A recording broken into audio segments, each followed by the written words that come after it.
I emailed it, the title page, actually nothing showed up, so I was just happy the rest of it did. So I apologize for that. My name is Christine Evelyn, and I focus on the charter school.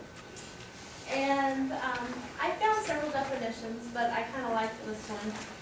It, to me, described what I think of when I think of a charter school. And it's considered still an operating public school, but it's independent of a local school board, and they still have to follow the same rules and regulations for the most part that most traditional public schools do. They just have a little bit of a different way of doing things, and the system is a little bit more, I would say, tailor-made for the students versus it's more curriculum-based. It is, and that's supposed to be one of the fastest and most successful growing reforms in the country. And this kind of gives you an idea how it started. It was first founded in St. Paul, Minnesota in 1992. And this was just, I found a lot of different statistics, but this one I just thought was about the average of what I found across the board. There's probably many, many more than that, but 4,600 is about what you're going to see across the country. And they serve about 1.4 million students. And I will tell you, this is kind of a cycle, so you'll see what I'm talking about as I go on. One of the biggest things I think is I need to explain that this is a very controversial subject, and you're not going to find, if you as you're doing research, which I had come across, you're going to find it more opinionated, and it's going to be one way, or they really, really oppose it, or they really, really like it. So it was kind of difficult in that aspect. So I will try to have you guys stay with me on this. But these are some of the benefits that you'll find with charter schools. It does really focus on students rather than just on the curriculum, just on testing. So that is one of the positives that you'll see, and that actually I've seen that across the board on both sides, that they did like that. And that it actually encourages a lot of new innovative ways to teach, a very open suggestion in that aspect, and that it allows for students of, regardless of their ability level, their race, their gender, it really, really focuses on the students. So that's basically what I want to emphasize more than anything. And that, and this is a big one, that it puts the choice in the parents' hands, and rather than they just go where they're supposed to go. So it kind of gives the parents a little bit more, really control over their child's education, which, and you'll see that later on too, that will actually encourage, should help the children actually do a little bit better in school because the parents are more involved. And I kind of explain that a little bit later too. And a bonus for us, if this is something that sounds like you go through this and you think that this may be possibly something you're interested in, it might even possibly open up some new job opportunities. So I just wanted to add that. And this is more the differences between a traditional public school and your charter schools. The charter school has to prove the reason why they're there. They have the same expectations that we have. The determination of whether or not they're achieving their goals and whether or not their contract is renewed. So that's something that you don't see in a traditional public school. And this is another aspect. Choice is a big thing with this. It gives the families opportunity to pick. If they've got a child that maybe has problems with, has a special need of some sort, they might find a school that really caters to that, and that might be something that might be really beneficial to the child. And you'll see the other side of that too. But the charter school teachers, a lot of them choose to do this because they can directly work with the students, and they really have input, which is something you don't always see in the traditional public schools. So in that aspect, it's a pretty good working environment for most teachers. So that's something that, for us, that might be a positive. And how they're funded. Since they are technically a public school, there is no tuition. It's not a private school. Private school, you have to do that. But they are basically funded based on enrollment. And they don't get quite as much of a boost from the state that you might see in a traditional public school, and that will be, obviously, as we've all seen in the news and everything, that when schools don't get funded, things get cut. So that is kind of another issue that is kind of the downside. So I try to give you both, try to even things out here a little bit. And I will tell you that not every state has legislation for charter schools. I can tell you Kansas is one of them that does not have any legislation. And I'll tell you a little bit later too as well about some of them that were really kind of a hot ticket right now. But some of the federal legislation actually helps charters with startup costs because they are very expensive. New innovative programs cost a lot of money, as we all know. And as I was saying, that there's no tuition here, so it has to come from somewhere. And a lot of times they'll have sponsors that will kind of help support the school system. So that's something that it's going to be on a voluntary basis. So that's not guaranteed. And do they work? Now you can look at different kinds of data and you're going to get different kinds of opinions. This is where I had to really figure out what I came across the board. And generally they say that because it is so student-centered, the proponents of this, that the reading and the math scores tend to be a little bit higher. Now, I've read some things also saying that it doesn't change much. But I kind of think, my logic says to me from all the reading I did, that if they're focusing, and it's not curriculum-based, it's student-based, and you're focusing on their needs to be, you would almost have to guarantee that they would do better. So that's kind of why I chose that rather than just putting a general type statement there. And these are the states that you will see this, that you'll see a very kind of a popular thing in these particular states. Arizona, California are big states, big components about it. There's lots of information, a lot of data on that, as well as Texas, and I have some data as well for that. The Washington, D.C. area and the Chicago School District area, those areas are also seeing very big increases, and that's currently what I found. And I did find some information that I thought was rather interesting that I hadn't even thought of. This was it was a survey done in Texas, and it was under Weiler and Tedden in 2002. They did a study of 1,008 parents of charter schools, and what they found in this was that basically depending on their ethnicity, they seem to have, in general, had different things that were more important than others, which I hadn't even thought of. Caucasian parents felt that the test scores were of most importance. African American parents felt that moral values were the most important, and then they second on that was academics. And then Hispanic parents thought that school discipline was the most important next to academics. So I thought that was kind of interesting how the values of each group, they that surprised me. I just really hadn't even thought of that. That didn't even enter my mind. So that was something that I found that was interesting.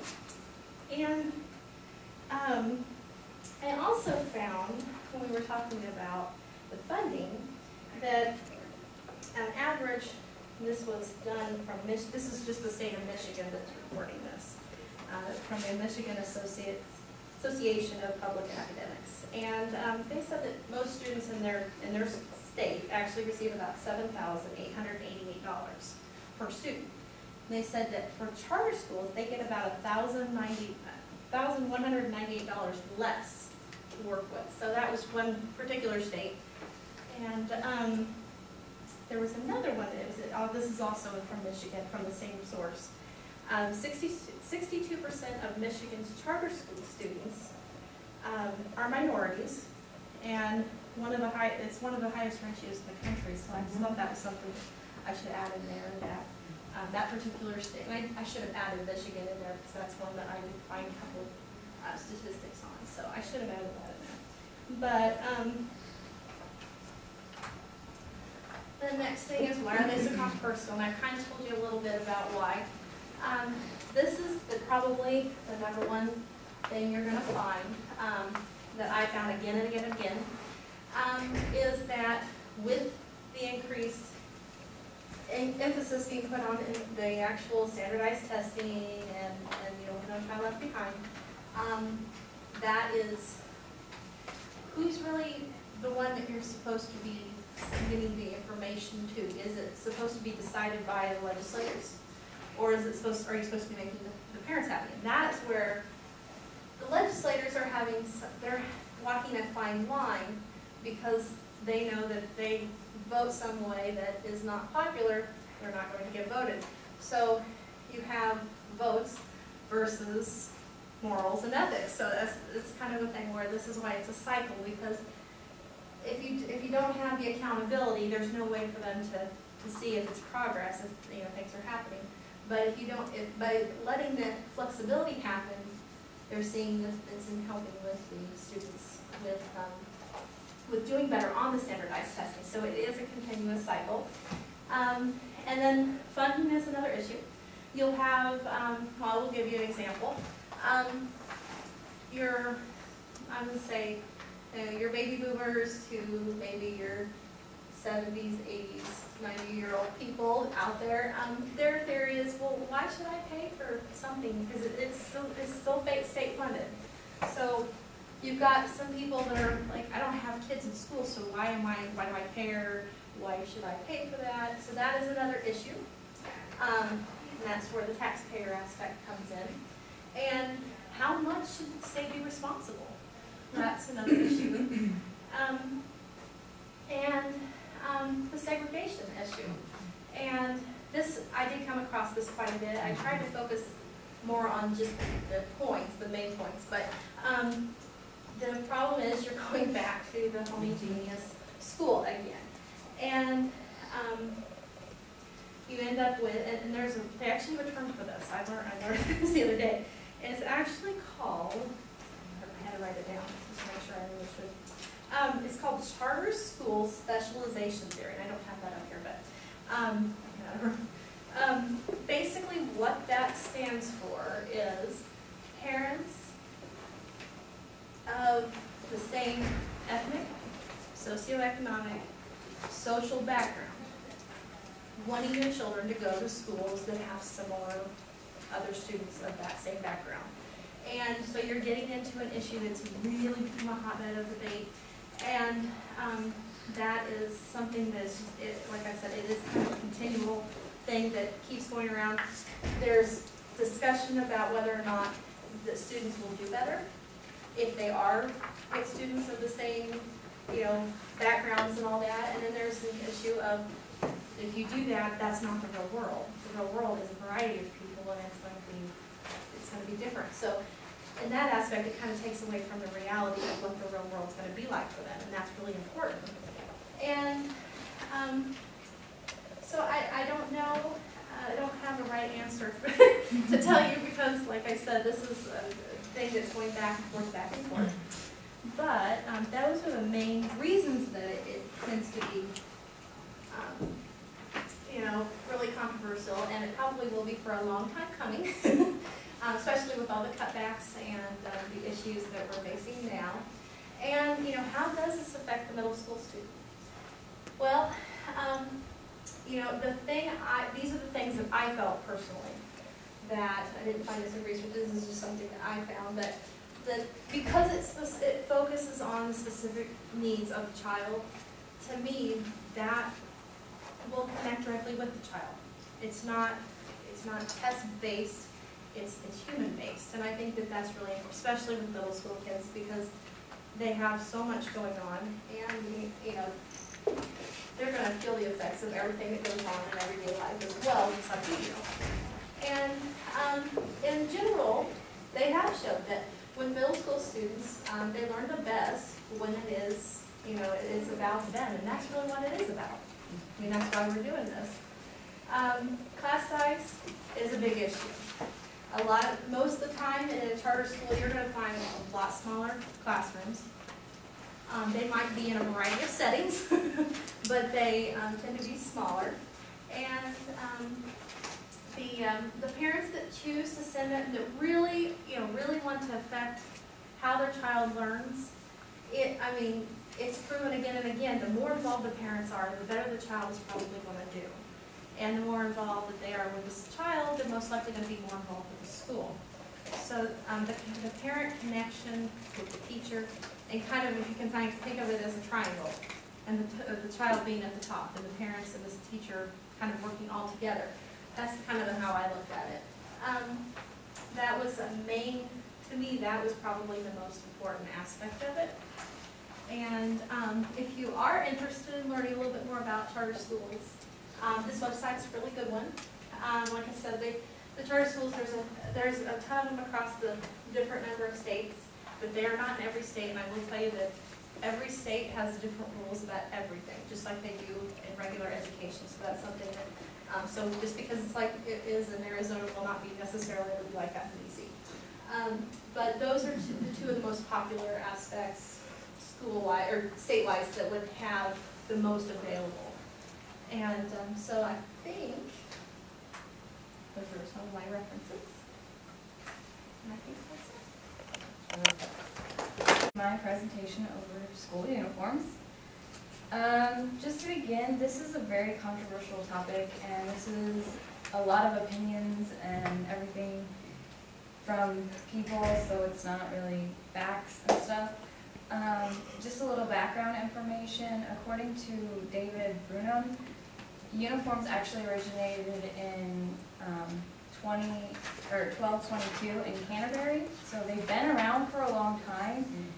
It's just whether people want to implement them or not. Uniforms were actually connected to England a lot because that's what people mostly think of when they think of uniforms, is the little English student in their uniform. It was actually used to keep fashion out of school and to try and distinguish the lower class from the upper class. Just because of the progress of school uniforms, there has been a lot of change over time, so it's even changing in England. But it has gained popularity here in the United States, and it started to gain popularity around the Industrial Revolution. And what they were using it for was to try and prepare students for society. School uniforms have usually been around in private schools a lot, but it's finally starting to come into public schools a little bit. And in his State of the Union address, Bill Clinton actually talked about this issue, and he was a supporter. And according to Wild, Bill Clinton supported it because he believed it would help teenagers stop killing each other over designer stuff and keep schools safer. So here's some pros that I came across. The first one that I'm going to talk about is some people believe that it would make children safer in schools. According to Jessica Portner, she quotes that it makes it easier to spot people who do not belong on campus.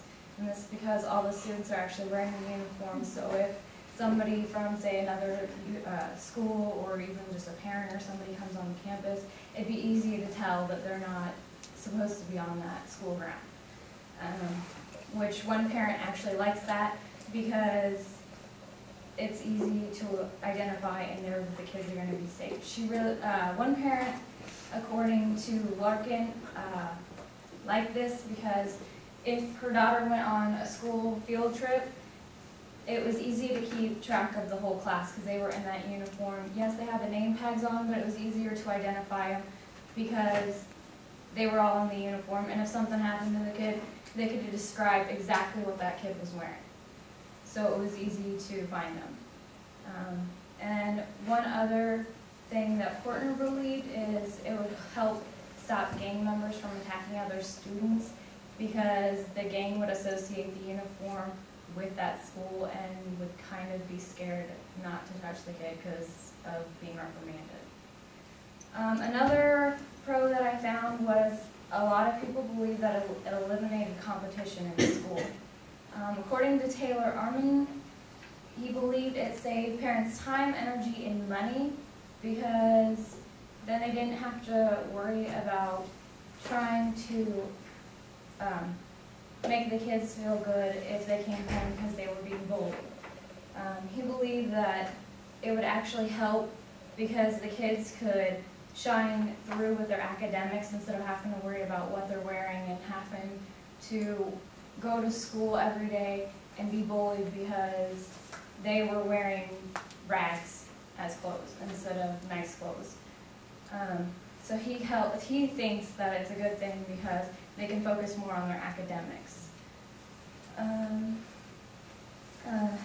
Another person stated that it's what's on the inside that counts, and I've heard that a lot from many people, and that's just another idea of why it would support that. And according to Young, it also helped because the lower economic status people were not being picked on, again, for not having nice clothes. Another pro is that it helped build a better school climate. In Young's article that I read for my paper, there was a man named Murray who was actually surveying 2 schools on academic achievement, but when he went into the school to learn about academic achievement, he actually found that the school where the kids were wearing school uniforms had a better school climate. And he started focusing on that more instead of on academic achievement.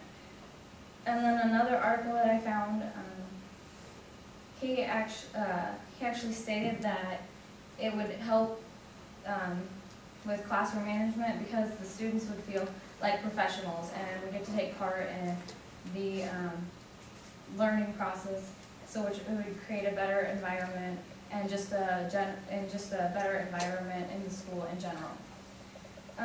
One last pro that I found, which I'm not too sure that it was a pro because they don't actually have a lot of research on it, was they believe that it raised academic achievement, or a lot of people do. According to David Brunham, though, he wasn't so sure because when he did his first initial research on it, he actually found negative effects on academic achievement in regards to school uniforms. And then he actually went back a few years later and looked at the data again, and he would find negative effects on some subjects, positive effects on other subjects, and no significance on even a few other subjects. So it's kind of iffy on that. So Jennings believes that the information was predated and he shouldn't have used that information. And then Young's, the article I found, he actually did a study too, and he found that there was not a big significance whether it was higher or lower on the academics. So he believes that there actually needs to be more research done before they can actually state if this would help schools wearing uniforms or if it would harm them. For my pros, one of them I found was lack of individuality, which is a big topic for anything that has to deal with the students not being able to express themselves. So it's a big First Amendment issue. And I actually found several court cases in one of the books that I was looking in. One of the court cases was actually about a girl who had a tattoo on her hand, and she had a tattoo on her hand before the school uniform policy was even implemented. And because it was in not in compliance with the policy, the school actually asked and made her have it removed. And when she went to go get it removed, she ended up having really, really bad scars on her hand from trying to get it removed. And so she took it to court because she had it on her hand before the policy was even implemented, so she didn't think it was very fair, and now she's damaged because of this policy. And then in another article that I found by Catherine, I'm not entirely sure how to say her last name, one of her students actually transferred from England to the United States, and he disliked the uniform policy so much that he would actually find ways of getting around the policy. He would wear little buttons on his uniform and just find different ways to express his own unique personality. Which actually brings me to my next point. I guess I didn't put it up there, that it's a big waste of time. A lot of teachers find that it's cumbersome to try and deal with the uniform policy because there's so much that's not even in the policy that the kids can get around, that it's just a waste of time on trying to enforce it, because the kids are always going to find some way to get around it. And if they do, then they just have to go and rewrite the policy, and they just feel like it's pointless because they'd rather be teaching the kids the things that they need to know instead of worrying about trying to enforce something that's not even going to matter to them and they're not even going to pay attention to. So the teachers just really want to focus on the education. Another thing I found is that a lot of people believe that uniforms are just used as a way to cover up issues and avoid the real issues. A lot of people want them to focus on the gang issues and try and solve them instead of covering them up with uniforms and get rid of a lot of the other issues that is taking place in school. Another issue that I found is that some people believe that uniforms are a way of controlling kids. In Jordan Reich's article, he moved his family to Australia at one point, and in the beginning, when his kids started going to the school, they actually had to wear uniforms, and he thought in the beginning that they looked really smart and sophisticated on the kids. But then as this year progressed, he saw many consequences and stuff of the uniforms. In fact, on several occasions, his sons were called out and threatened because they weren't even in compliance with the uniforms. So they were just, it could have been, one example that he gave is the kids were wearing their tennis shoes outside and it was raining, so the tennis shoes were, or the dress shoes for the uniform were still wet, so they wore different shoes to school, and they got threatened because they weren't in compliance with the uniform policy. And if they didn't change, if the parents didn't bring them new shoes, then they had to go home for the rest of the day or just not come to school. Jordan also believed that President Clinton's State of the Union address was just actually a placebo effect for school uniforms, because everybody believes the president, well, not everybody believes him, but everybody respects him and everything, so they thought school uniforms, if the president thinks it's okay, then maybe we should give it a chance, instead of actually listening to the kids' ideas and whatnot. And one last big con that I found in my research was that it actually harmed other cultures. In one of the articles by Alam, it's talking about a Muslim student who went to school, and they were trying to wear their traditional Muslim headdress and stuff, and the school said, you can't wear that, you need to go home.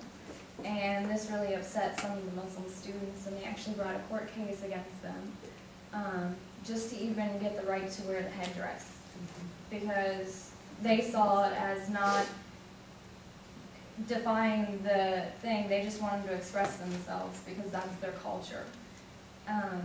So I think in the end they actually won it and could wear their headdress, but it just goes to show that just because we're the melting pot of the world, we sometimes neglect other cultures when we're coming up with policies on something as simple as uniforms. It's just something that easy. And it's not just us, I mean, it's other places too. In England, the British Islam students also have the same thing. So, I mean, it is everywhere, not just in the United States. So this is actually a very big controversial subject, and a lot of people believe that there needs to be more research done before we can actually decide if uniforms will help schools or harm schools. One stated that with using technology, it's a constructivist style, based on constructivist style. And now with incorporating technology, we know that with this constructivist style, constructivism allows them to get active engagement, social learning, continuous feedback, and real-world application. And all this is through using technology. And one concept that I really like from one of the studies by Lee Inspires, came up with the concept of technological pedagogical content knowledge, also known as TPCK, which is really, really great. It allows the students to establish, for the teachers, it allows the teachers and students, it allows them to use that technology in a positive way and allows them to get their goals out. Continuing on, how does technology help and who does it help? First off, we'll go through it with teachers. Teachers, it speeds up the lessons. It's an instructional assistant, and it bridges that gap between teachers and students, and it's a great way to communicate with parents and the students. Now with bridging the gap, we'll say. Students, we all know we're very tech savvy. We have cell phones with us. We have, almost all students have computers at home. And by using that technology, it's that link to start up a lesson or get stuff moving. And this helps the teachers a lot. And for parents, it's a great way to check on the student. As I'll talk about later, WebCT and other databases like this are a great way to help parents keep a monitor on their students' grades and how they're doing in school. And then for students, it allows them to check on themselves. It helps establish responsibility for the students by saying at the beginning of the semester or school year, it's your job, your duty to keep yourself going. By teachers begin to allow this. And also active learning, again, as stated. Students using the technology, thinking for themselves, thinking cognitively. Okay, now with this WebCT, the web-based tools that I have, WebCT and e-education I found these in a study by three Oriental folks. Chang, Sung, and Ho had a study about incorporating WebCT and e-education in classrooms, and they stated that discussion boards, grade postings, online tests and quizzes, and classroom notes that they used, all these the students thought at a higher level, and they were actively thinking and engaging in higher thinking through using technology. Excuse me. Next. The reactions and results for teachers that used these web-based tools. The results were astounding. You had teachers that were getting the students to think more and knowing that I need to do this through this way, use this technology to this way to help better themselves. And also in another study, in science classrooms through using the technology, they had using electronic temperature gauges instead of thermometers. This sped up the class, and it allowed the students to get their information really quick, so then they could input that information into a graph and allowed them to think more on the graph instead of wasting all that time waiting for the results to come in on the temperature. It helps sped up class, and it works really well for what they're doing. It allows the students to get to the heart of the lesson of what the main goal of what the teacher was trying to do. Now, I want to talk about relationships of how between the teachers and the students. The teachers, if they don't have a good technology knowledge base, why the heck are you going to use technology in the first place? Because they can't help the students if they don't know how to use it themselves. For this, they have a lot of programs and stuff for teachers, showing them how to use the technology and how to move along with the students and get them going with it. And then, I know technology is more favorable for students than teachers, obviously. We have learning games, CD-ROM games for students, and also, like, within society. Students, they know how to aim, they know how to use Facebook, they know how to use that technology around them. And for teachers and students to use it together, they can use them in an educational way, more so, instead of just this Facebook and AIM and all that stuff and surfing the web. And also better and for teachers, great ways for keeping data, and again, relating back to WebCT and that e-education.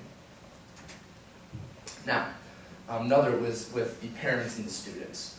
The students, almost all of us know this, when we were kids, we knew a whole lot more. We were having to help our parents with how to go online and go surf the web. And in an article that I found called Trading Places, it's by Paris Strom and Robert Strom, they do a study where they found a few families that did not have a computer at home. For a span of a few months, they put a computer in the classroom, and the students actually taught their parents how to use it, and it was kind of like switching the roles, because you're so used to having the teachers teach. Well, now the students get that chance to teach the parents how to use it, and I just felt as though using the technology, having students be the teachers, is just a great thing. And again, parents keeping in contact, and it bridges that gap, not only with parents and teachers, but also parents and students with teachers. And now I'm going to go with like decisions why we should incorporate technology. You got to decide what's best for you. When we're all going to be teachers soon, and we need to know what should we use, what can we use, what to do. And if we utilize this technology correctly, it'll show effective learning. And ultimately, through using the technology, the students will benefit. And now what I have for you guys, I actually wanted to incorporate a little bit of technology with you guys. Has anybody ever heard of polleverywhere.com? All right, so what I want you guys to do is pull out your cell phones. Go ahead, it's okay. I know some are using them right now. Sorry. What I want you guys to do is, if you will use technology in your classroom, in the message type in 8084, no, etc., and then where you're going to text message it to is 99503. And I wasn't sure whether or not this one would work, so what I did anyway is I'm going to upload this guy. Full screen. Ah, all right, good. There we go. We got people using technology in the classroom. Wow. Hey, that's me. That's awesome. You text it to 99503. If you That's wonderful. Who's that? You? That was you? No. Up there. Ooh, only of my students. That's what I'm talking about. Oh, who's doing that? It There's changes more every results. time. It changes someone- every Oh, time. my goodness. The more people that you have vote, it changes the ratios, the percentage. Ooh. But yeah, even implementing technology like this in your classroom, easily, great way to start a discussion, start anything. You can have anything up there like that. And that's just a little bit of technology, and I hope that all you guys use technology in this way. Oh, I was gonna put no, because no one had. All right,